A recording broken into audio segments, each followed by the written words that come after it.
বিতং খবৰলৈ আগবাঢ়িছো আৰু এই মুহূৰ্তৰ গুৰুত্বপূৰ্ণ খবৰ কেবিনেটৰ সিদ্ধান্ত সদৰি কৰিছে মন্ত্ৰী চন্দ্ৰমোহন পাটোৱাৰীয়ে খানাপাৰাত সোণোৱাল কেবিনেটৰ বৈঠকৰ অন্ত পৰিছে আৰু চন্দ্ৰমোহন পাটোৱাৰীৰ সংবাদমেল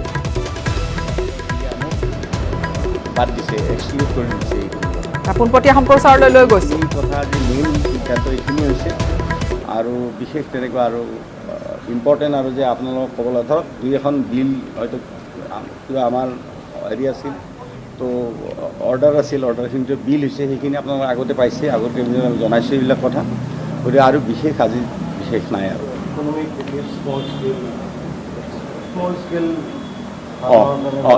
নাই স্মল স্কেল ফাৰ্মাৰ নহয় আৰু যিখন আমাৰ MSME যিখন এক্ট MSME এক্টখন আজি পাছ হৈছে কেবিনেটত MSME এক্টখন আপোনালোকে জানে যে আগতে কেবিনেটত পাছ হৈছিল কিন্তু তাতে আমাৰ মাটি সম্পৰ্কত ৰাইজৰ পৰা কিছু আপত্তি আহিছিল বিভিন্ন ৰাইজৰ পৰা যে মাটিটো আচলতে আগতে দিম বুলি ধৰি লোৱা হৈছিল যে মাটিটো পাৰ্মিশ্যন নোলোৱাকৈ ইণ্ডাষ্ট্ৰী কৰিব পাৰিব তাৰপিছত আমি সেইটো সংশোধনী আনিলোঁ আৰু প্ৰেছত এই কথাখিনি আমি সদৰিও কৰিছিলোঁ গতিকে সেইটো ফৰ্মেলি আজি কেবিনেটত আনিছোঁ আৰু কেবিনেটে সেই MSME বিলখন সেই সংশোধনী লৈ পাছ কৰি দিছে গতিকে এতিয়া ইণ্ডাষ্ট্ৰী খুলিবলৈ বাকী পাৰ্মিশ্যনৰ প্ৰয়োজন নাই কিন্তু মানে আগত যেনেকৈ পাৱাৰ আৰু মানে ফায়াৰ পাৰ্মিশ্যন এই দুটা ল'ব লগা আছিল কিন্তু মাটিৰ পাৰ্মিশ্যনটো ল'বলগীয়া নাছিল গতিকে বৰ্তমান এক্সিষ্টিং যিখিনি আইন আছে মাটি সংক্ৰান্তত গতিকে তেনেকুৱা আইনৰ ভিত্তিত এতিয়া মাটিৰো পাৰ্মিশ্যনটো ল'ব লাগিব এই গতিকে তিনিটা পাৰ্মিশ্যন ল'ব লাগিব ইয়াতে মাটিৰ ল'ব লাগিব ফায়াৰৰ পাৰ্মিশ্যন ল'ব লাগিব আৰু ইলেক্ট্ৰিচিটিৰ পাৰ্মিশ্যনটো পাব লাগিব বাকী আৰু কোনো চাৰ্টিফিকেটৰ প্ৰয়োজন নাই বাকীবিলাক এজ ইট ইজ আছে গতিকে আসাম যিখন MSME আইন সেইখনো পাছ হৈছে সংশোধনী সহকাৰে সেনেকুৱা কথা আজি ইয়াতে আলোচনা হোৱা নাই গতিকে সেইখিনি কথা হয়তো শিক্ষা বিভাগে পিছত পৰৱৰ্তী দিনত আনিব কিন্তু আজি তেনেকুৱা ধৰণৰ কোনো আলোচনা হোৱা নাই ৰাজনৈতিক বিষয় নকওঁ আজি ৰাজনৈতিক বিষয় আজি এইখিনি যাওক ৰাজনৈতিক বিষয়টো পিছত আমি কৰিম আৰু ৰাজনৈতিক বিষয়টো ৰাজনৈতিকভাৱে আমি কৰিম এইখিনিয়ে কথা আৰু ধন্যবাদ গুৰুত্বপূৰ্ণ খবৰ এই মুহূৰ্তত MSME বিলখন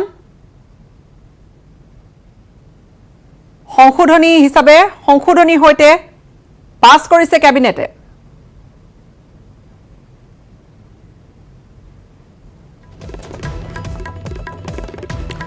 মন্ত্ৰী পৰিষদৰ বৈঠকৰ কিছু তথ্য জনালে মন্ত্ৰী চন্দ্ৰমোহন পাটোৱাৰীয়ে মাত্ৰ কিছু সময় পূৰ্বে আৰম্ভ হৈছিল বৈঠক আৰু বৈঠকৰ ইতিমধ্যে অন্ত পৰিছে বৈঠক সমাপ্ত হৈছে MSME বিলখনত নতুনকৈ কি থাকিব যে বিদ্যুতৰ যি অনুমতি সেয়া ল'ব লাগিব বিদ্যুৎ সংযোগৰ অনুমতিৰ লগতে ফায়াৰ সেফটিৰ সম্পৰ্কীয় তথ্যখিনি থাকিব ফায়াৰ সেফটি সম্পৰ্কীয় দিশ থাকিব তাৰ অনুমতি ল'ব লাগিব আৰু লগতে মাটিৰ অনুমতি ল'ব লাগিব বুলি স্পষ্ট কৰিছে চন্দ্ৰমোহন পাটোৱাৰীয়ে ইয়াৰ লগতে আৰু কেইবাটাও সিদ্ধান্ত লোৱা হৈছে আমি সেই সিদ্ধান্ত সম্পৰ্কে আৰু কিছু সময় পিছতে আপোনালোকক অধিক জনাম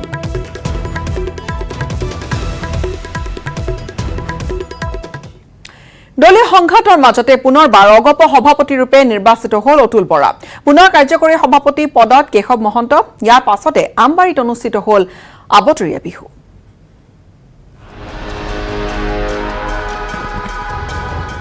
আমবাৰীত আকৌ অতুল কেশৱ জ্যোতি পুনৰ অগপ সভাপতিৰ পদত অতুল বৰা বঙহৰ যুঁজত পৰাজিত মহন্তপন্থী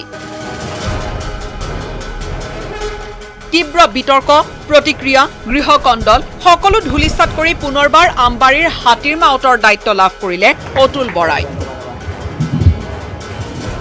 বৃহস্পতিবাৰে আমবাৰীৰ মুখ্য কাৰ্যালয়ত অনুষ্ঠিত সাধাৰণ পৰিষদৰ বৈঠকত দ্বিতীয়বাৰৰ বাবে অসম গণ পৰিষদৰ সভাপতি ৰূপে বিনা প্ৰতিদ্বন্দ্বিতাৰে নিৰ্বাচিত হ'ল মন্ত্ৰী অতুল বৰা সভাপতি পদত পুনৰবাৰ অধিষ্ঠিত হৈ অতুল বৰাৰ অংগীকাৰ নতুন ৰূপত সজাই তোলা হ'ব অগপ প্ৰগতিশীল জাতীয়তাবাদৰ মন্ত্ৰৰে আগবাঢ়িব অগপ নতুন হাজেৰে দলটোক আমি নতুন হাজেৰে প্ৰগতিশীল জাতীয়তাবাদৰ মন্ত্ৰৰে আমি আগুৱাই লৈ যাম কামৰ জৰিয়তে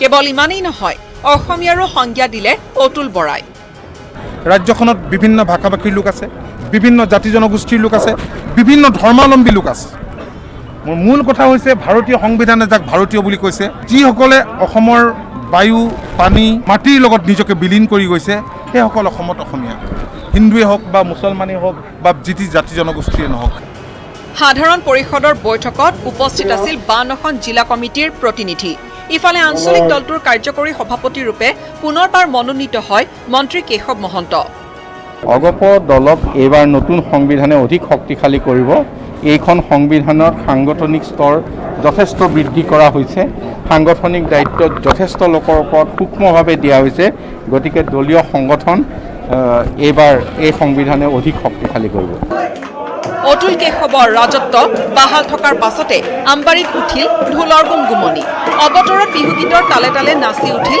সমৰ্থকৰ কঁকাল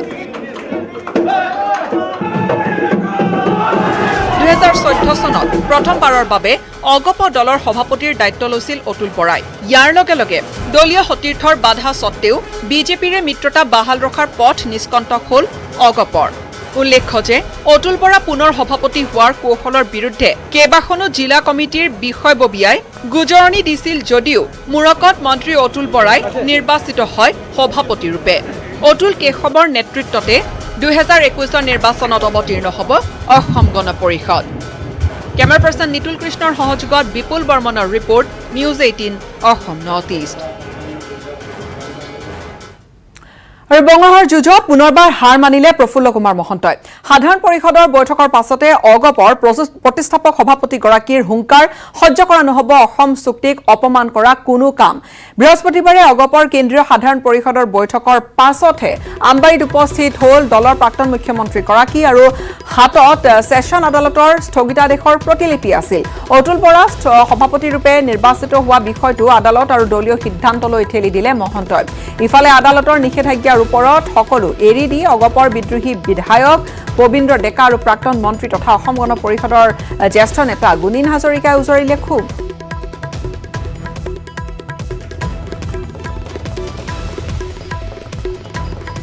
মই কোৰ্টৰ নিৰ্দেশ পোৱাৰ পিছতো খবৰ ল'ব আহিছিলোঁ দলীয় সতীৰ্থসকলৰ কিন্তু কথা হৈছে অসমৰ জনসাধাৰণে এটা আঞ্চলিক ৰাজনীতি বিচাৰিছে ৰাজনীতি শক্তিশালী কৰিবৰ কাৰণে যিটোৱে অসমৰ হৈ কাম কৰিব পাৰিব গতিকে নেশ্যনেল পলিটিকেল পাৰ্টিৰ ওচৰত ছাবমিছন কৰা বা আত্মসমৰ্পণ কৰা কোনো মানুহ বা কোনো পলিটিকেল পাৰ্টি অসমৰ জনসাধাৰণে আজিৰ দিনটোত বিচৰা নাই গতিকে আহিবলগীয়া দিনবিলাকে সেইটো ডিচাইড কৰিব যে কাৰ সংক্ৰান্তত স্থিতি কি যে অসম চুক্তি ম্লান হ'ব পৰা কোনো সিদ্ধান্ত মই মানি ল'ব নোৱাৰোঁ কাৰণ আজি কাখনে অসম চুক্তিৰ 6 নম্বৰ ক্লজ ম্লান কৰিছে আৰু অসম আন্দোলন হৈছিল অসমৰ পৰা অসমত অনুপ্ৰৱেশ কৰা বিদেশী নাগৰিক বহিষ্কাৰ কৰিবৰ কাৰণে কিন্তু আজি ভাৰত চৰকাৰে তেওঁলোকক কেব বা কাৰ জৰিয়তে ৰঙা কাৰ্পেট পাৰি অসমলৈ আনিব বিচাৰিছে সেইটো আমি সম্পূৰ্ণ বিৰোধিতা কৰিছোঁ কাৰণ এইটো অসম চুক্তিৰ বিৰুদ্ধে গৈছে আৰু অসমৰ 855জন শ্বহীদ হৈছে 6 বছৰীয়া আন্দোলনত সেই শ্বহীদসকলৰ যি ত্যাগ সেই ত্যাগ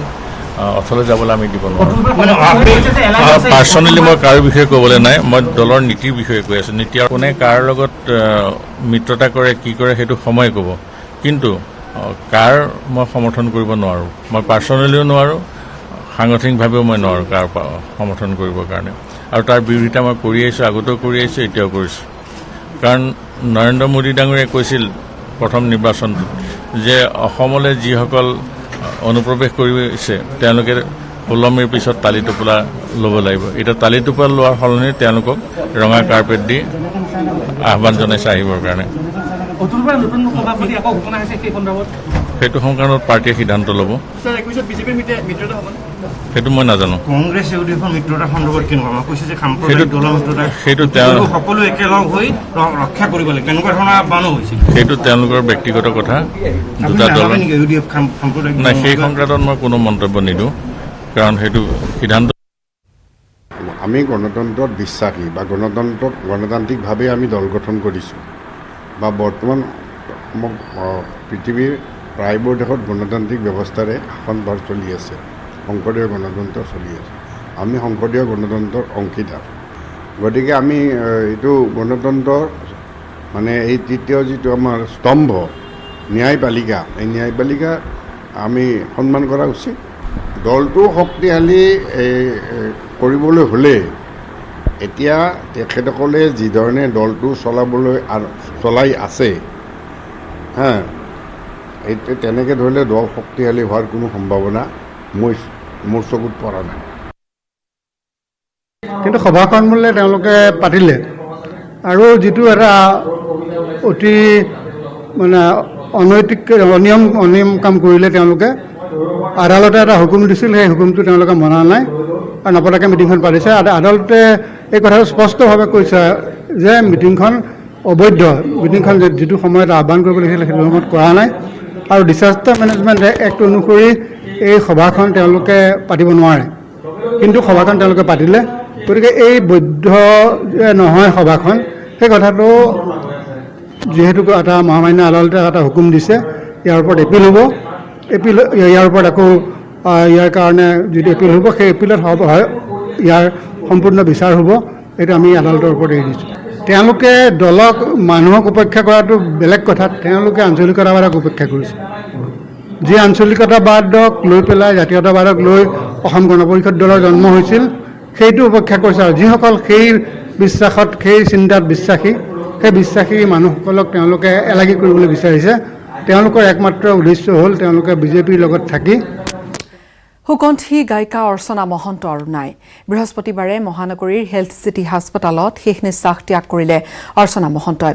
সুকণ্ঠী গায়িকাগৰাকীৰ অবৰ্তমানত শোকাচন্ন হৈ পৰিছে ৰাজ্যৰ সাংস্কৃতিক মহল।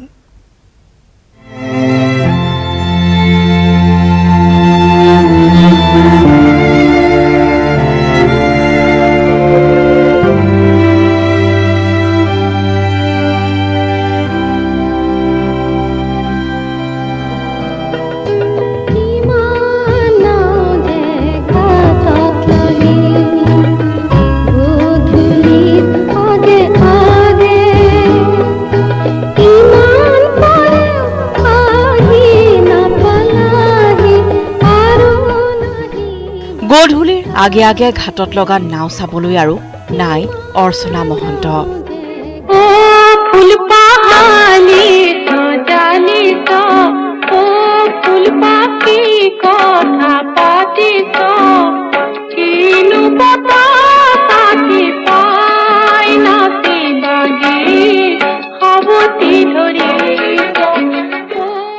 হালি জালি থকা ফুলপাহ চাই গীত গাবলৈ আৰু আমাৰ মাজত নাই অৰ্চনা মহন্ত।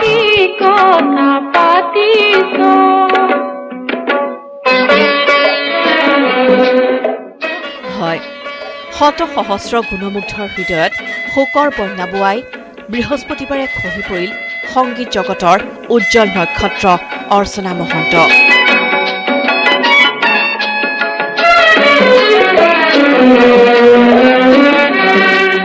তেখেতৰ মৃত্যুৰ লগে লগে অৱসান ঘটিল অসমীয়া সংগীতৰ এক বৰ্ণিল ধাৰাৰ। হেৰাই গ'ল এটা সুৰীয়া কণ্ঠ। বিহু সুৰীয়া আৰু মননশীল গীত পৰিৱেশন কৰি সংগীত ক্ষেত্ৰখন সমৃদ্ধ কৰা অৰ্চনা মহন্তৰ কণ্ঠৰ পৰাই নিগৰিছিল বহুকেইটা কালজয়ী।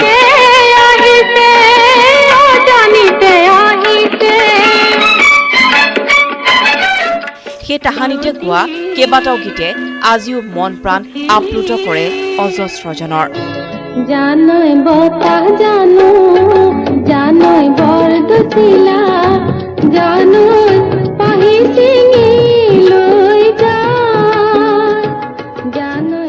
বোৱাৰী হৈ আহিয়ে শৈল্পিক পৰিয়ালৰ অংগ হৈছিল অৰ্চনা। স্বামী খগেন মহন্ত, বিশিষ্ট গীতিকাৰ কেশৱ মহন্তৰ সান্নিধ্যত উদ্ভাসিত আৰু পূৰ্ণ বিকশিত হয় অৰ্চনা মহন্তৰ শৈল্পিক সত্তা। অপূৰ্ণ ক্ষতি গোটেই ৰাজ্যখনতে এটা সাংঘাতিক ক্ষতি মোৰ মতে। তেওঁ গোটেই অসমৰে যিখিনি কলা কৃষ্টিৰ কাৰণে তেওঁ নিজে চেষ্টা কৰিছিল কৰিবলৈ আৰু কৰিছিলোঁ যথেষ্টখিনি। দেউতা গ'ল 2006, তাৰপিছত মামা গ'ল 2014, 2016 মা গ'ল। তথাপিও ভাল লাগিছিলে যে মূৰৰ ওপৰৰ ছালৰ এটুকুৰা হ'লেও আছে, মামী আছে। অসুস্থ আছিল সেইটো হয়।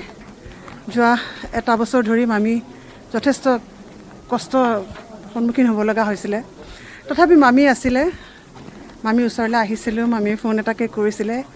আৰু এতিয়া মামী গ'ল আজি, তাকে লাগিছে এনেকুৱা যেন মূৰৰ ওপৰত আৰু সমস্ত ছাল নোহোৱা হ'ল।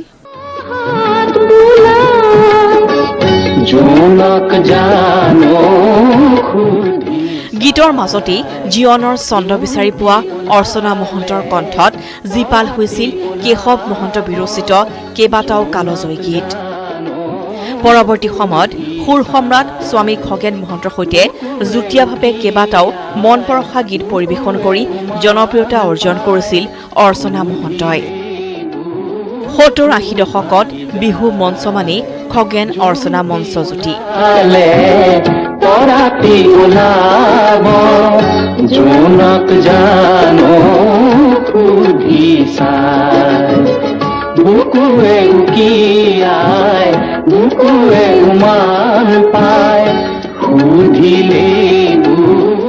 অসমীয়া সংগীত ক্ষেত্ৰ জীপাল কৰি বৃহস্পতিবাৰে মহানগৰী হেল্থ চিটি হস্পিটেলত পৰলোক প্ৰাপ্তি হয় অৰ্চনা মহন্তৰ।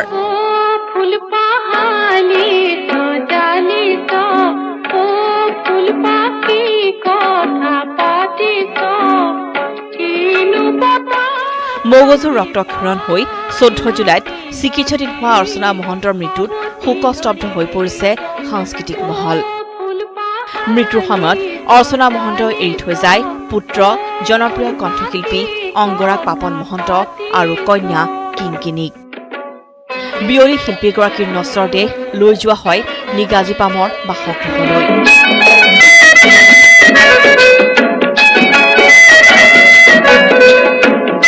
এগৰাকী বৰ্ণাঢ্য কণ্ঠশিল্পীৰ মৃত্যুত সংগীত ক্ষেত্ৰত বৃহৎ শূন্যতাৰ সৃষ্টি হোৱাই নহয়, অসমীয়া হেৰুৱালে এগৰাকী সঁচা শিল্পী।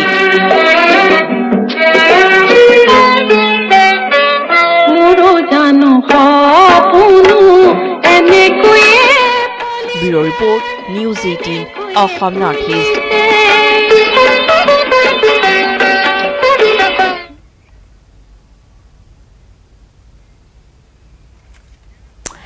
ইফালে অৰ্চনা মহন্তৰ বিয়োগত গভীৰ শোক প্ৰকাশ কৰিছে কেন্দ্ৰীয় গৃহমন্ত্ৰী অমিত শ্বাহে। অসমীয়াতে টুইট কৰি শোক প্ৰকাশ কৰিলে কেন্দ্ৰীয় গৃহমন্ত্ৰীজনে। শোকসন্তপ্ত পৰিয়াললৈ সমবেদনা জ্ঞাপন কৰিছে অমিত শ্বাহে।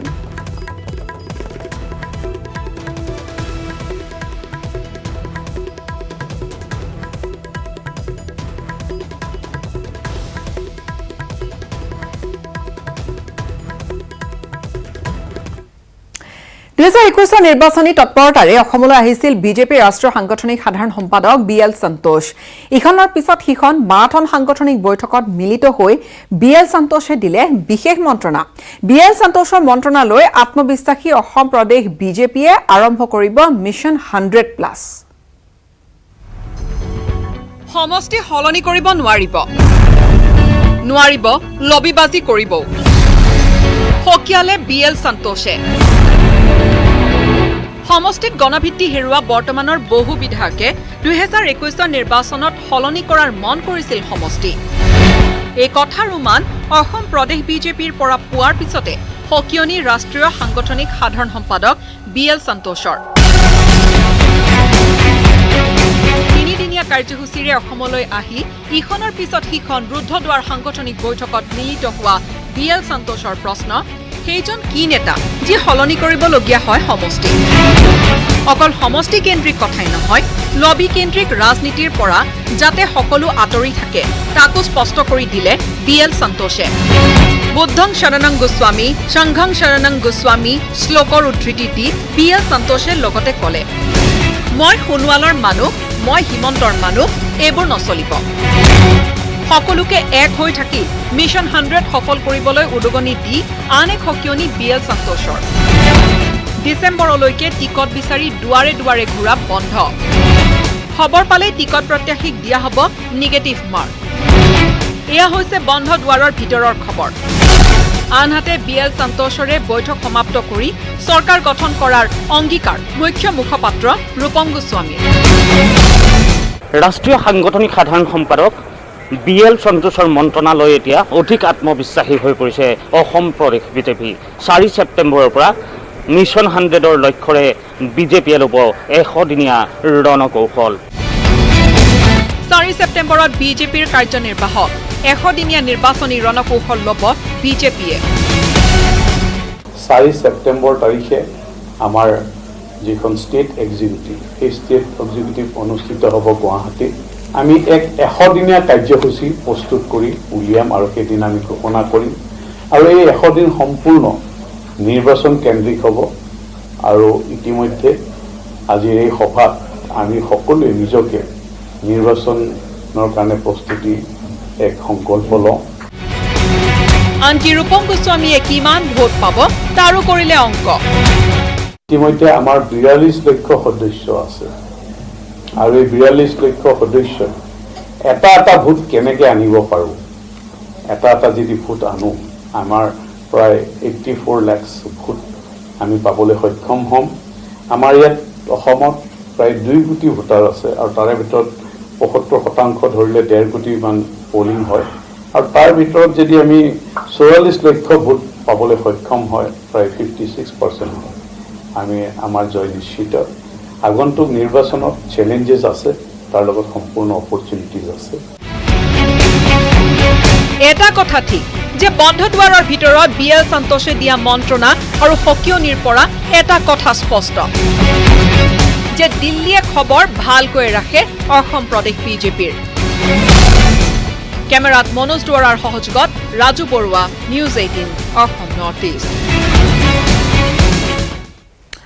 অসমৰ ৰাজনীতিত চাণক্য কোন 2021ত কোনে গঠন কৰিব চৰকাৰ কংগ্ৰেছ এআইইউডিএফৰ মিত্ৰতাৰ ফল বাৰু কি হ'ব এই সকলোবোৰ প্ৰশ্নৰ পোনপটীয়াকৈ উত্তৰ দিলে প্ৰাক্তন সাংসদ আৰ পি শৰ্মাই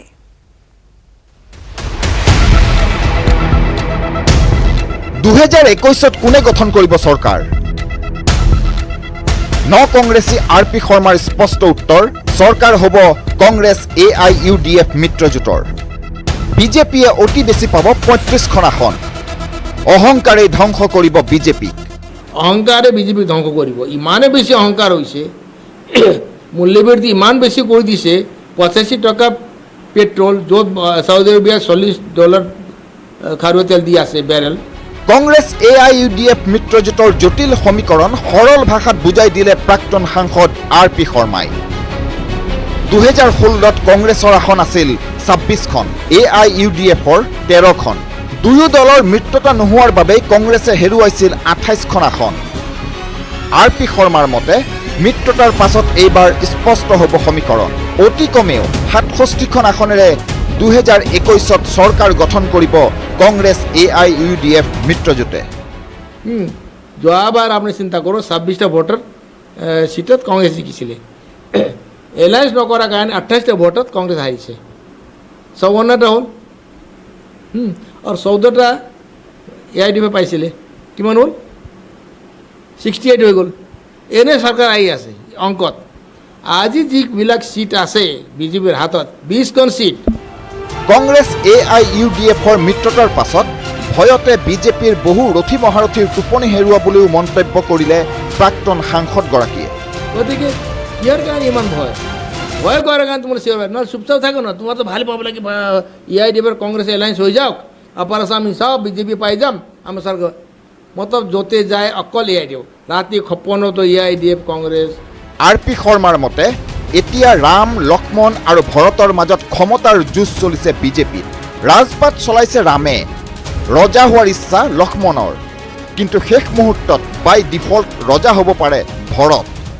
তো দিল্লীয়ে যদি বেছি কাজিয়া হয় এওঁলোকৰ মাজত দিল্লী ভাবি যে ঠিক আছে শৰ্মা ডাঙৰীয়াক দিল্লীলৈ কেবিনেট মন্ত্ৰী বনাই লৈ যাওঁ আৰু হিমন্ত বিশ্ব শৰ্মাক ক'ৰবাত এডজাষ্ট কৰিব কিবা কৰিব আৰু ভৰতে থাকক এতিয়া এইটো হ'ব পাৰে কিন্তু এটা কথা আপোনাক কওঁ যদি পৌৰাণিক যুগক আপুনি যদি বিশ্বাস কৰে ৰামায়ণক যদি মহাভাৰত বিশ্বাস কৰে কলিকাল কি হয় নাজানো কলিকালত ভিন্ন ৰূপ ল'ব পাৰে উল্টাও হ'ব পাৰে ৰাম ৰজা হৈছিলে ভৰত ৰজা হৈছিলে কিন্তু লক্ষ্মণ ৰজা হোৱা নাই ৰামৰ আশীৰ্বাদত ভৰত ৰজা হ'লেও কিছুদিনৰ ভিতৰতে বিজেপি চৰকাৰৰ বেলি মাৰ যাব বুলিও কটাক্ষ আৰ পি শৰ্মাৰ 2021ৰ জটিল সমীকৰণ সৰল ভাষাত বুজোৱাৰ পাছতো কিন্তু প্ৰাক্তন সাংসদ আৰ পি শৰ্মাই নক'লে নিজৰ ৰাজনৈতিক আকাংক্ষাৰ কথা বেজপুৰৰ পৰা Hemanta Kumar Nath News 18 Assam north east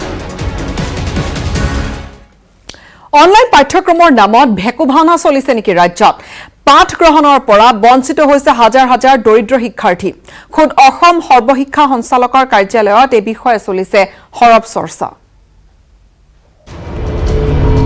ৰাজ্যত অনলাইন পাঠদানৰ নামত ভেকু ভাওনা অনলাইন পাঠ্যক্ৰমৰ পৰা বঞ্চিত ৰাজ্যৰ ৩৮% শিক্ষাৰ্থী মাৰ্চৰ পৰা ১৮ লাখ শিক্ষাৰ্থীয়ে লাভ কৰা নাই কোনো পাঠ্যক্ৰম অসম সৰ্বশিক্ষা মিছন সঞ্চালকৰ কাৰ্যালয়ৰ ভিতৰ চৰাৰ পৰা প্ৰকাশ পাইছে এই গুৰুত্বপূৰ্ণ তথ্য হপাঢিলা নীতিৰে চলিছে নেকি ৰাজ্যৰ শিক্ষা বিভাগ প্ৰশ্ন আহিছে সৰ্বশিক্ষা মিছনক লৈ কিয়নো ৰাজ্যত চলি থকা লকডাউনৰ সময়ছোৱাতে শিক্ষা বিভাগে ব্যৱস্থা কৰিছিল অনলাইন পাঠ্যক্ৰম পিছে তথ্য আকাৰে আজিও সৰ্বশিক্ষা কাৰ্যালয়ত নাই কিমান শিক্ষাৰ্থীয়ে লাভ কৰিলে অনলাইন পাঠ্যক্ৰম ৰাজ্যৰ প্ৰথমৰ পৰা দ্বাদশ শ্ৰেণী পৰ্যন্ত মুঠ শিক্ষাৰ্থী প্ৰায় ৪৫ লাখ ইয়াৰে ১৮ লাখ শিক্ষাৰ্থীয়ে এদিনৰ বাবেও নাপালে অনলাইন পাঠদান বিপৰীতে অনলাইন পাঠ্যক্ৰমৰ পৰা বঞ্চিত শিক্ষাৰ্থীৰ শিক্ষা প্ৰদানৰ বাবে নহল কোনো ব্যৱস্থা পৰিসংখ্যা ভিত্তিত নৱম দশম শ্ৰেণীৰ বঞ্চিত শিক্ষাৰ্থী ৫৩%। পিছে প্ৰশ্ন হৈছে গুৰুত্বপূৰ্ণ শিক্ষা জীৱনৰ শিক্ষা লাভৰ পৰা বঞ্চিত এই বৃহৎ সংখ্যক শিক্ষাৰ্থীৰ কিদৰে সম্পূৰ্ণ কৰিব পাঠ্যক্ৰম এই ক্ষেত্ৰত কি পদক্ষেপ লৈছে ৰাজ্যৰ শিক্ষা বিভাগে হেয়া এক ডাঙৰ প্ৰশ্ন পিছে ৰহস্যজনকভাৱে প্ৰথমৰ পৰা দ্বাদশ শ্ৰেণীৰ শিক্ষাৰ দায়িত্বত থকা অসম সৰ্বশিক্ষা মিছনত চৰম ভেকু ভাওনা মিছনে অনলাইন পাঠ্যক্ৰম বঞ্চিত প্ৰাৰ্থীক সুকীয়া শিক্ষা প্ৰদানৰ বাবে পদক্ষেপ ল'বলৈ কৰা নাই কোনো ব্যৱস্থা আনকি অনলাইন শিক্ষাত অধিক বঞ্চিত জিলাসমূহৰ মান গ্ৰহণ কৰিবলগীয়া পদক্ষেপৰ ক্ষেত্ৰত নাই কোনো চিন্তা চৰ্চা প্ৰশ্ন হয় অনলাইন শিক্ষাৰে শিক্ষিত শিক্ষাৰ্থীৰ সৈতে যদি একে ব্যৱস্থাৰে এইসকল শিক্ষাৰ্থীক আগুৱাই নিব বুলি ভাবিছে সেয়া হ'ব শিক্ষা বিভাগৰ বাবে অমূলক চিন্তা তাৰ বাবে সময় থাকোতে বিভাগে গ্ৰহণ কৰক উচিত ব্যৱস্থা কেমেৰা পাৰ্চন মনোজৰ সৈতে বলেন Bhattacharya news 18 Assam north east ৩১ আগষ্টত সম্পূৰ্ণ এবছৰ হ'ব ৰাষ্ট্ৰীয় নাগৰিক পঞ্জী প্ৰকাশৰ কিন্তু এবছৰ হোৱা এই দীৰ্ঘদিনীয়া সময়তো আৰজিআইয়ে নটিফাই কৰা নাই এনআৰচি প্ৰকাশ হোৱা বুলি বহু অসমীয়াই আশংকা কৰাৰ দৰে পেলনীয়া কাগজত এতিয়া পৰিণত হ'ব নেকি এনআৰচি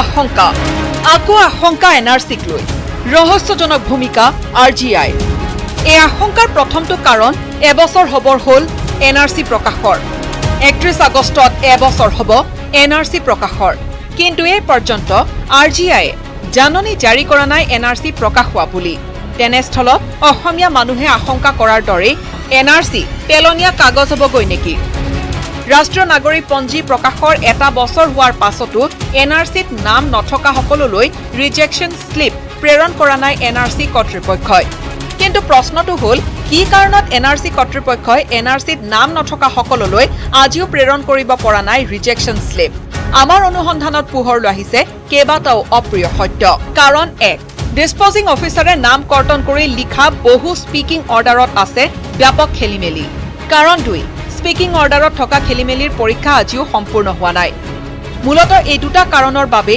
নাগৰিক পঞ্জী কৰ্তৃপক্ষই আজিও এনআৰচিত নাম নথকা সকললৈ প্ৰেৰণ কৰিব পৰা নাই ৰিজেকশ্যন স্লিপ এনআৰচি সন্দৰ্ভত আমাৰ হাতত আহি পৰা আটাইতকৈ ডাঙৰ তথ্যটো হ'ল আৰজিআইয়ে আজিও নটিফাই কৰা নাই এনআৰচি প্ৰকাশ হোৱা বুলি আৰজিআইয়ে ৰাষ্ট্ৰীয় নাগৰিক পঞ্জী প্ৰকাশ হোৱা বুলি নাগৰিকত্ব আইন 1951ৰ সপ্তম অনুসূচী মতে নটিফাই কৰিব লাগে কিন্তু আৰজিআইয়ে এই কামটো নকৰাৰ বাবে এনআৰচিয়ে আজিও পোৱা নাই আইনী মৰ্যাদা কিন্তু প্ৰশ্নটো হ'ল দেশৰ গৃহমন্ত্ৰী অমিত শ্বাহে সদনত বুকু থপৰিয়াই এনআৰচি প্ৰকাশ কৰাৰ কথা কৈছিল আজি সেইখন চৰকাৰে এনআৰচি প্ৰকাশ হ'ল বুলি কিয় নটিফাই কৰিবলৈ সাহস গোটাব পৰা নাই ইয়াৰ আঁৰৰ কাৰণ কি জাতিৰ দলিলৰ সৈতে কোনে খেলা কৰিছে এই প্ৰশ্নবোৰ পুনৰ আহিব প্ৰতিজন অসমীয়াৰ মনলৈ ৰাজু বৰুৱাৰ report news 18 Assam north east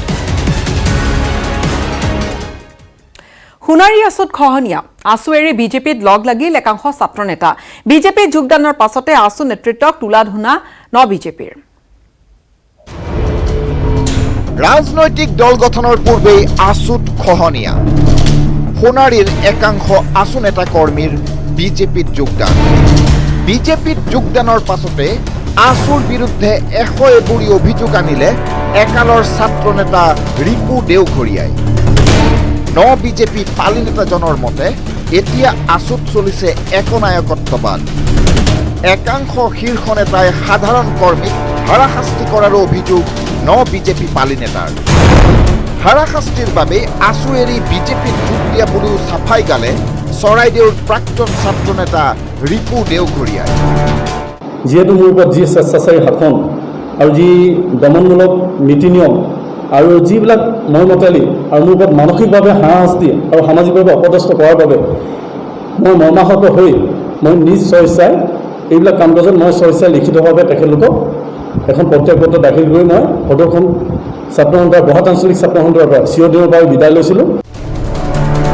আনহাতে বিজেপিক আদৰি আছুক প্ৰত্যাহ্বান সোণাৰীৰ সম্ভাৱ্য বিজেপি প্ৰাৰ্থী স্বাক্ষৰ গগৈ। ৰাজনীতিৰ পোছাক পিন্ধাৰ যুঁজা চলোৱাৰ বাবেই আছুৰ ওপৰত একাংশ নেতাকৰ্মী বিতুষ্ট হোৱাৰ অভিযোগ স্বাক্ষৰ গগৈ। তেওঁলোকে এটা ৰাজনৈতিক দল গঠন কৰাৰ প্ৰস্তুতি চলাইছে আৰু অনাগত নিৰ্বাচনত হয়তো তেওঁলোকে সেই ৰাজনৈতিক দলৰ পৰাই তেওঁলোকৰ প্ৰাৰ্থিত্ব আগবঢ়াব। এতিয়া ৰাইজে বুজি পাইছে যে তেওঁলোকৰ প্ৰধান উদ্দেশ্য কি আছিল। আচলতে তেওঁলোকৰ গাদী দখল কৰাৰ প্ৰধান উদ্দেশ্য আছিল আৰু এই সময়ত ৰাইজে বুজি পাইছে। এইজন স্বাক্ষৰ গগৈৰ বিৰুদ্ধে আছুৱে উত্থাপন কৰিছে দুৰ্নীতিৰ বহু অভিযোগ। আনকি কিছুদিনৰ আগলৈকে একেই অভিযোগতে স্বাক্ষৰ গগৈৰ বিৰুদ্ধে মুখৰ হৈছিল আজিৰ বিজেপি ৰিপু দেওঘৰীয়া। কিন্তু ৰাতিটোৰ ভিতৰতে আদৰ্শ সলাই বিজেপিত যোগদান কৰা এনে নেতাকৰ্মীক আছু সদস্য নহয় বুলি স্পষ্ট কৰি দিলে সংগঠনৰ নেতৃত্বই। আছুৰ পৰা বহিষ্কৃত হোৱাৰ পাছতহে হেনো এওঁলোকে পিন্ধিছে গেৰুৱা বসন। প্ৰাক্তন মানে কি ৰিপু দেওঘৰীয়া প্ৰায় এবছৰ হ'ল তেওঁ ইতিমধ্যে বিজেপিত জইন কৰি IT চেলৰ হৈ তেওঁ কাম কৰি আছে। তেওঁ ছাত্ৰ সন্থাৰ অসাংবিধানিক কাম কাজত লিপ্ত হোৱাৰ কাৰণে অসাংগঠনিক কাম কাজত লিপ্ত হোৱাৰ কাৰণে আমি এবছৰ আগতে তেখেতক আমি বিদায় দিলোঁ। এনে অভিযোগ প্ৰতি অভিযোগৰ মাজতে ক্ৰমাৎ উত্তাল হৈছে সোণাৰীৰ ৰাজনীতি। সোণাৰীৰ পৰা Hanseng Konwar, news 18 Assam north east. পুনৰ চাই লওঁ আহক এই মুহূৰ্তৰ সংবাদ শিৰোনাম। বিতৰ্ক সংঘাত নেওচি পুনৰ অতুল বৰাৰ দখলত আমবাৰী। সৰ্বসন্মতিক্ৰমে বিনা প্ৰতিদ্বন্দ্বিতাৰে অগপৰ সভাপতি নিৰ্বাচিত অতুল বৰা পুনৰবাৰ কাৰ্যকৰী সভাপতিৰ পদত কেশৱ মহন্ত। কেন্দ্ৰীয় সাধাৰণ পৰিষদৰ বৈঠক সমাপ্তৰ পিছত আমবাৰীত উপস্থিত প্ৰফুল্ল কুমাৰ মহন্ত। বিজেপিৰে মিত্ৰতাত ক্ষোভ প্ৰকাশ মহন্তৰ। কোনোপধ্যে মানি নলয় অসম চুক্তিক অপমান কৰা কাৰ্য কা সমৰ্থন নকৰো বুলি স্পষ্টভাৱে প্ৰকাশ মহন্তৰ। সুকণ্ঠী গায়িকা অৰ্চনা মহন্তৰ দেহাৱসান। অসংখ্য গুণমুগ্ধৰ উপস্থিতিত নৱগ্ৰহ শ্মশানত ৰাজ্যিক মৰ্যাদাৰে সম্পন্ন শেষকৃত্য শোকাচন্নৰ ৰাজ্যৰ সাংস্কৃতিক জগত। বিজেপিত নচলিব লবি ৰাজনীতি। নেতাকৰ্মী কঠোৰ সকিয়নি। বিজেপিৰ ৰাষ্ট্ৰীয় সাংগঠনিক সাধাৰণ সম্পাদক BL সন্তোষৰ টিকট বিচাৰি ঘূৰিব নোৱাৰিব নেতা মন্ত্ৰীৰ দুৱাৰে দুৱাৰে।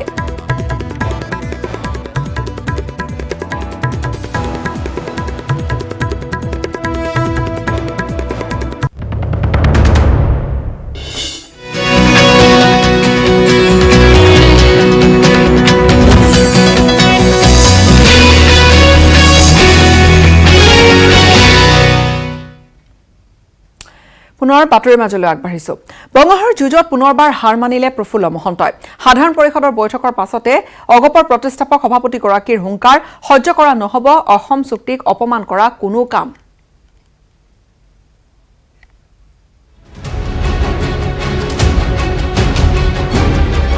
আমবাৰীত প্ৰফুল্ল মহন্তৰ গৰ্জন। অসম চুক্তিক অপমান কৰিলে সহ্য নকৰো। নিজৰ স্থিতিত অবিচল মহন্ত। অগপৰ সাধাৰণ পৰিষদৰ বৈঠকক অবৈধ আখ্যা। অগপ নেতৃত্বৰ বিৰুদ্ধে নিৰ্দিষ্ট দূৰত্বত অৱস্থান কৰি প্ৰতিষ্ঠাপক সভাপতি প্ৰফুল্ল মহন্তই চূড়ান্ত ক্ষোভ উজাৰি থাকোঁতেই পুনৰ অগপ সভাপতিৰূপে নিৰ্বাচিত হ'ল অতুল বৰা। বৃহস্পতিবাৰে অগপৰ কেন্দ্ৰীয় সাধাৰণ পৰিষদৰ বৈঠকৰ পাছতহে আমবাৰীত উপস্থিত হ'ল প্ৰাক্তন মুখ্যমন্ত্ৰীগৰাকী। হাতত ছেছন আদালতৰ স্থগিতাদেশৰ প্ৰতিলিপি। অতুল বৰা সভাপতিৰূপে নিৰ্বাচিত হোৱা বিষয়টো আদালত আৰু দলীয় সিদ্ধান্তলৈ ঠেলি দিলে প্ৰফুল্ল কুমাৰ মহন্তই। সেইটো সংক্ৰান্তত পাৰ্টীয়ে সিদ্ধান্ত ল'ব,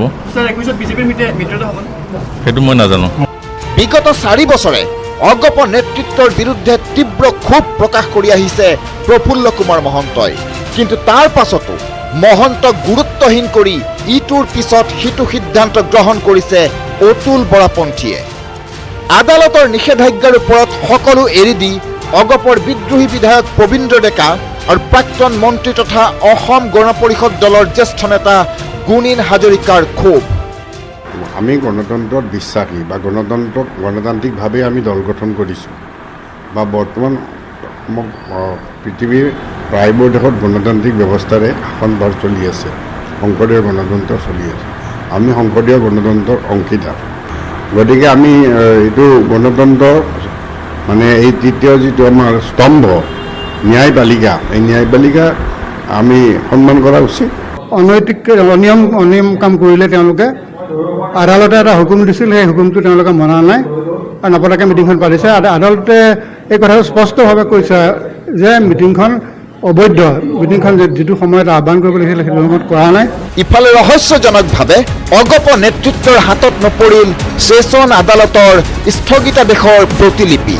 উল্লেখ্য যে নাগৰিকত্ব সংশোধনী আইনৰ সমৰ্থক বিজেপিৰ সৈতে মিত্ৰতাৰ বাবেই অগপত দীৰ্ঘদিনে অব্যাহত আছে প্ৰচণ্ড গৃহকন্দল। এনে পৰিস্থিতিত অগপ সভাপতিৰ চকীত পুনৰ অতুল বৰা অধিষ্ঠিত হোৱাৰ পাছত মহন্তপন্থীয়ে কি স্থিতি লয় সেয়া হ'ব লক্ষণীয়। ইতিমধ্যে প্ৰফুল্ল কুমাৰ মহন্তই নিজাববীয়াকৈ বৈঠক অনুষ্ঠিত কৰি সৃষ্টি কৰিছে অন্য এক বিতৰ্কৰ। Bureau report, news 18 Assam north east. ৰাজ্যত পুনৰ নাটনি হ'ব নেকি ৰন্ধন গেছৰ? উত্তৰ পূৰ্বাঞ্চলৰ বটলিং প্লাণ্টত হ'বলগীয়া আন্দোলনে ৰন্ধন গেছৰ নাটনিৰ আশংকাকে বৃদ্ধি কৰিছে।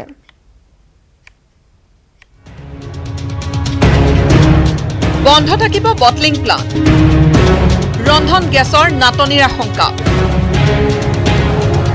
হঠকাৰী সিদ্ধান্তৰ বিৰুদ্ধে প্ৰতিবাদ। বৃহস্পতিবাৰৰ পৰা অনিৰ্দিষ্টকাললৈ বন্ধ থাকিব উত্তৰ পূবৰ আটাইকেইটা ৰন্ধন গেছ চিলিণ্ডাৰ প্ৰকল্প। আইঅচিৰ নিবিদা আহ্বানৰ কাৰ্যালয় গুৱাহাটীৰ পৰা কলকাতালৈ উঠাই নিয়াৰ ষড়যন্ত্ৰৰ বিৰুদ্ধে নৰ্থ ইষ্ট পেক্ড LPG ট্ৰান্সপৰ্টাৰ এছ'চিয়েশ্যনে আহ্বান জনাইছে বন্ধৰ। ইয়াৰোপৰি নৰ্থ ইষ্ট পেক্ড LPG ট্ৰান্সপৰ্টাৰ এছ'চিয়েশ্যনৰ বিভিন্ন দাবীৰ সমৰ্থনত ঘোষণা কৰা হৈছে এই ধৰ্মঘট।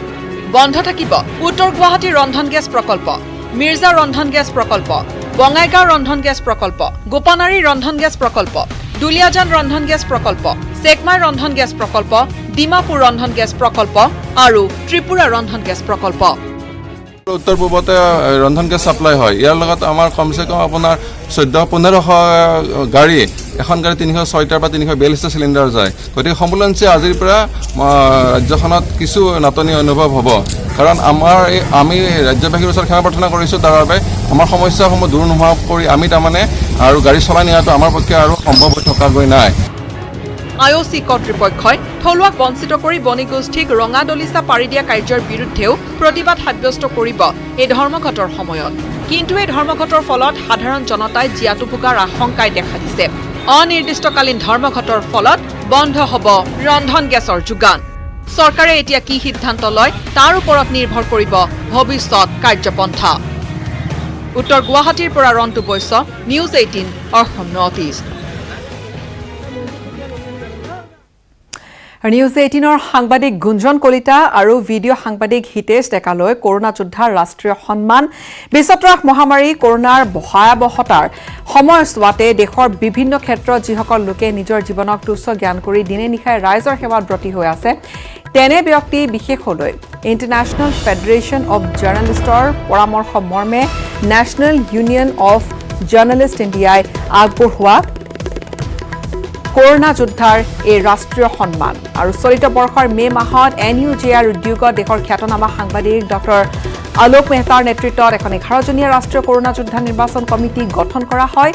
সমিতিয়ে বিগত 4 মাহে বিভিন্ন দিশত উপ পৰ্যবেক্ষণ কৰি প্ৰথম পৰ্যায়ত দেশৰ মুঠ 370 গৰাকী ব্যক্তি কৰোনা যোদ্ধা হিচাপে নিৰ্বাচিত কৰে। ইয়াৰে ভিতৰত প্ৰথম পৰ্যায়ৰ তালিকাত অসমৰ 30 গৰাকীলৈ গুৱাহাটী প্ৰেছ ক্লাবত কৰোনা যোদ্ধাৰ ৰাষ্ট্ৰীয় সন্মান আগবঢ়োৱা হয়। বৃহস্পতিবাৰে নিউজ 18ৰ সাংবাদিক গুঞ্জন কলিতা আৰু ভিডিঅ' সাংবাদিক হিতেশ ডেকা প্ৰমুখ্যে 30 গৰাকী ব্যক্তিলৈ এই সন্মান আগবঢ়ায় সংগঠনটোৱে।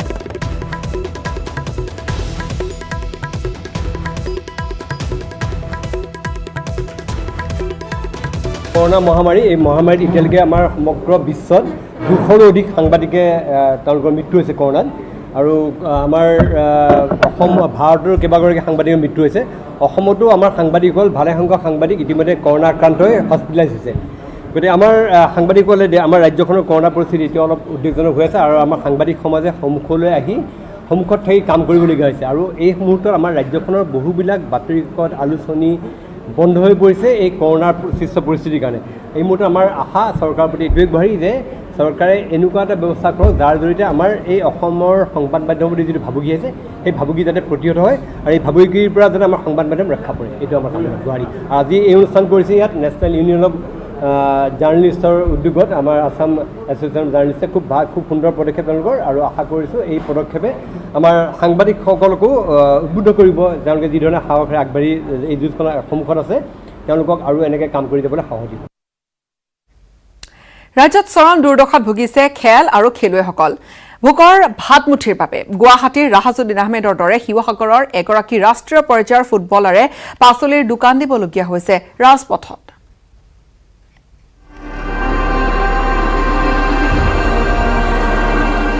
ৰাজ্যত খেলুৱৈৰ দুৰ্দশা। খেলপথাৰ এৰাৰ পাছত ৰাজপথত আন এজন ফুটবলাৰ ৰাহাজুদ্দিনৰ দৰে পাচলি বিক্ৰীৰে জীৱন নিৰ্বাহ টুলটুল দত্তৰ।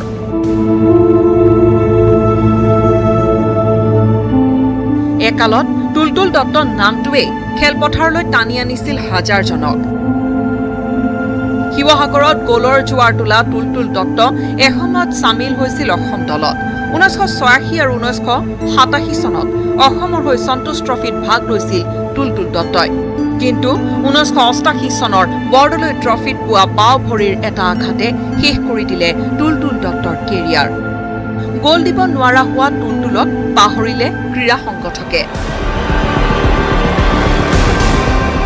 তেতিয়াৰে পৰা ক্ৰমান্বয়ে বাটৰ ভিকহুত পৰিণত হ'ল অসম দলৰ সুযোগ্য ষ্ট্ৰাইকাৰ টুলটুল দত্ত।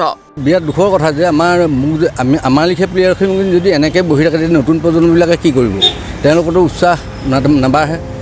হেৰুৱা মৰম বিচাৰি গুৱাহাটীৰ পৰা শিৱসাগৰত উপস্থিত হ'ল টুলটুল দত্ত। কিন্তু শিৱসাগৰতো এলাকি হ'ল ফুটবলাৰগৰাকী। এসাঁজ ভাতৰ বাবে হাহাকাৰ কৰিব লগা ৰাষ্ট্ৰীয় পৰ্যায়ৰ ফুটবলাৰগৰাকীয়ে বাধ্য হৈ আশ্ৰয় ল'লে ৰাজপথত। বছৰৰ পাছত বছৰ শিৱসাগৰ নগৰৰ KP চাৰিআলিত পাচলি বিক্ৰীৰে চলাব লগা হৈছে সংসাৰ। এতিয়া ল'ৰা এইবাৰ মেট্ৰিক পাছ কৰি আহে শ্ৰেণী, তাকে এতিয়া পঢ়াবৰ কাৰণেতো মোৰ বিৰাট চিন্তা হৈ আছে। চৰকাৰক কিবা আহ্বান জনাব আপুনি?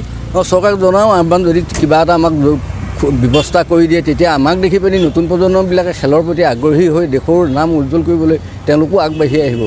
এসময়ত দত্তই স্ক'ৰ কৰা গ'লত উৎসাহিত হোৱা দুই এজনে এতিয়া পাচলি কিনে প্ৰিয় ফুটবলাৰগৰাকীৰ পৰা। এইজন টুলটুল দত্তৰ দৰে গুৱাহাটীৰ ৰাজপথত পাচলি বিক্ৰী কৰি পৰিয়াল পোহপাল দিয়া ফুটবলাৰ ৰাহাজুদ্দিন আহমেদৰ বাতৰি সম্প্ৰচাৰ হৈছিল নিউজ 18 অসম নৰ্থ ইষ্টত। তাৰ পাছতে ৰাহাজুদ্দিনে পাইছিল সংস্থাপন। ৰাহাজুদ্দিনক আৰ্থিকভাৱে সহায় কৰিছিল বহুজনে। এতিয়া প্ৰশ্ন হয়, বাতৰি সম্প্ৰচাৰ হোৱালৈ ৰৈ থকা চৰকাৰ তথা ক্ৰীড়া সংগঠকসকলে টুলটুল দত্তক দিবনে কৰ্মসংস্থাপন? শিৱসাগৰৰ পৰা Joyjyoti Gogoi, news 18 Assam north east. বিটিএডিত দমে দমে উদ্ধাৰ হৈছে অবৈধ মাৰণাস্ত্ৰ। এইবাৰ চিৰাঙত উদ্ধাৰ হৈছে অস্ত্ৰ শস্ত্ৰ আৰু বিজনী থানাৰ অন্তৰ্গত 1 নম্বৰ উত্তৰপাৰাত আৰক্ষীৰ অভিযানত উদ্ধাৰ কৰা হৈছে এই অস্ত্ৰ শস্ত্ৰখিনি। দুটা AK সিৰিজৰ ৰাইফল আৰু বহু পৰিমাণৰ সজীৱ গুলী উদ্ধাৰ কৰা হৈছে। লাবডাংকুৰি সুভাইঝাৰ গড়কাপ্তানি পথৰ সমীপতে গাঁতত পুতি থোৱা অৱস্থাত উদ্ধাৰ কৰা হৈছে এই অস্ত্ৰ শস্ত্ৰখিনি। উদ্ধাৰ হোৱা অস্ত্ৰ শস্ত্ৰখিনি NDFBৰ বুলি সন্দেহ কৰা হৈছে। প্ৰায় এসপ্তাহমান পূৰ্বেও জিলাখনত মাটিত পুতি থোৱা অৱস্থাত গোপন অস্ত্ৰ ভাণ্ডাৰ উদ্ধাৰ হৈছিল বুলি এক সংবাদমেলযোগে জনাইছিল আৰক্ষী অধীক্ষক সুধাকৰ সিঙে।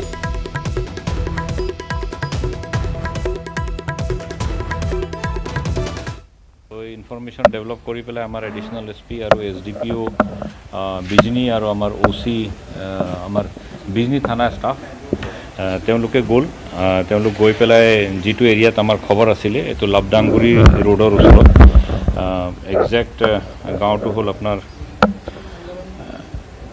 নম্বৰ 1 উত্তৰপাৰা ভিলেজ এইটো বিজনী PS আণ্ডাৰত তাতে ৰাস্তাৰ পৰা প্ৰায় 70-80 মিটাৰছমান ভিতৰত হাবিত কেইবাটাও জেগাত বিচৰা হ'ল তো এক জেগাত গাঁত খান্দোতে এই হাতিয়াৰ মৰা নাস্ত্ৰখিনি পোৱা হৈছে দুটা AK-47 তিনিটা মেগাজিন আৰু 156 ৰাউণ্ড AK-47 লাইভ এমুনিশ্যন আছে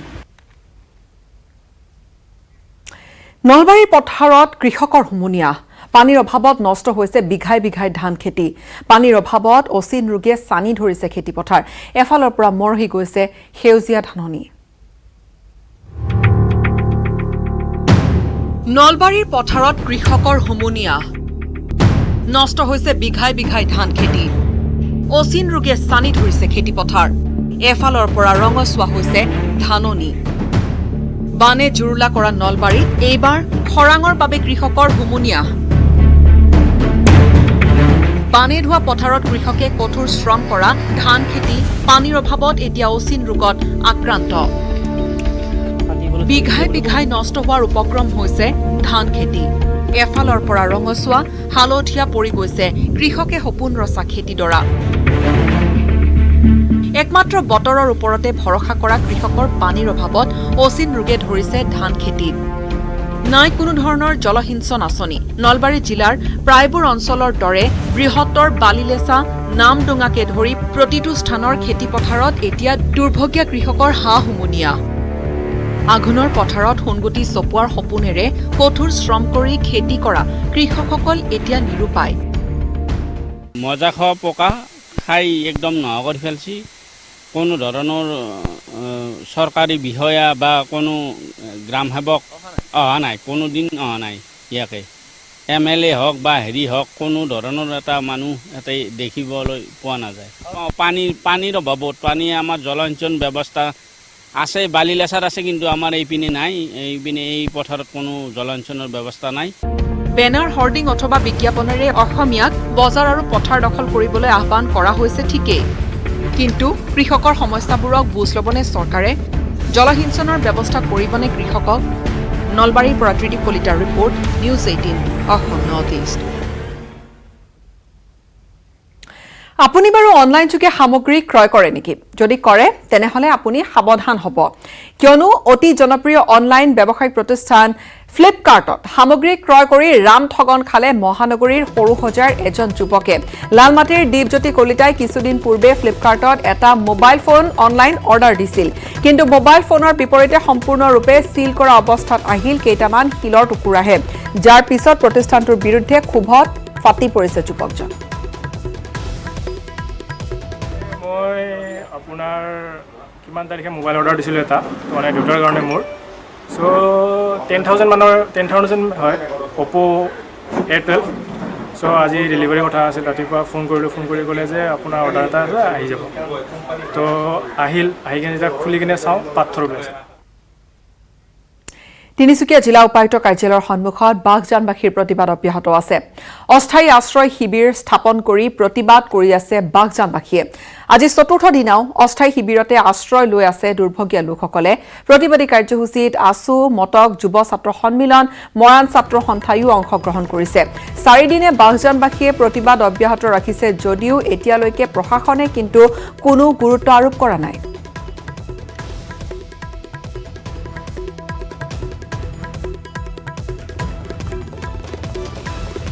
ৰাজ্যত ক্ৰমাৎ ভয়ানক হৈ পৰিছে কৰোনা ভাইৰাছৰ প্ৰকোপ 1 লাখ হোৱাৰ দিশে এতিয়া ৰাজ্যত কৰোনা আক্ৰান্তৰ সংখ্যা ৯৬,৭৭১ জনলৈ বৃদ্ধি পাইছে কৰোনা আক্ৰান্তৰ সংখ্যা বিগত 24 ঘণ্টাত ২,১৭৯ জন কৰোনা ভাইৰাছত আক্ৰান্ত হৈছে ইয়াৰে ভিতৰত গুৱাহাটীত 531 জন ডিব্ৰুগড়ত 152 জন কাছাৰত 136 যোৰহাটত 134 কামৰূপ গ্ৰাম্যত 122 জনক চিনাক্ত কৰা হৈছে কোভিড-19 আক্ৰান্ত কৰোনাত আক্ৰান্ত শতকৰা হাৰ 6.01% আৰু বৰ্তমানলৈকে আৰোগ্য হৈছে ৭৬,৯৬২ জন চিকিৎসাধীন হৈ আছে 532 জন ৰোগী বৰ্তমানলৈ কৰোনাই প্ৰাণ কাঢ়িছে 274 জন লোকৰ আৰু GMCHত চিকিৎসাধীন হৈ আছে কৰোনাত আক্ৰান্ত প্ৰাক্তন মুখ্যমন্ত্ৰী তৰুণ গগৈ 9জনীয়া চিকিৎসকৰ দলৰ নিৰীক্ষণত আছে প্ৰাক্তন মুখ্যমন্ত্ৰীগৰাকী প্ৰতিদিনে সন্ধিয়া 5 বজাত প্ৰকাশিত হ'ব গগৈৰ স্বাস্থ্য প্ৰতিবেদন চিকিৎসকৰ দলটোত আছে doctor Jogesh Sharma doctor Uma Kaimal Saikia doctor Farhin Iqbal doctor Bhaskar Thakuria doctor R Das লগতে doctor Biswajit Talukdar doctor Joyshree Medhi doctor Mainul Islam doctor Bubu Gogoi বুধবাৰে বিয়লি চৰকাৰী আৱাসৰ পৰা GMCHলৈ স্থানান্তৰ কৰা হয় তৰুণ গগৈ ইফালে প্ৰাক্তন মুখ্যমন্ত্ৰীগৰাকীলৈ ফোন কৰি স্বাস্থ্যৰ বুজ ল'লে মুখ্যমন্ত্ৰী সৰ্বানন্দ সোণোৱালে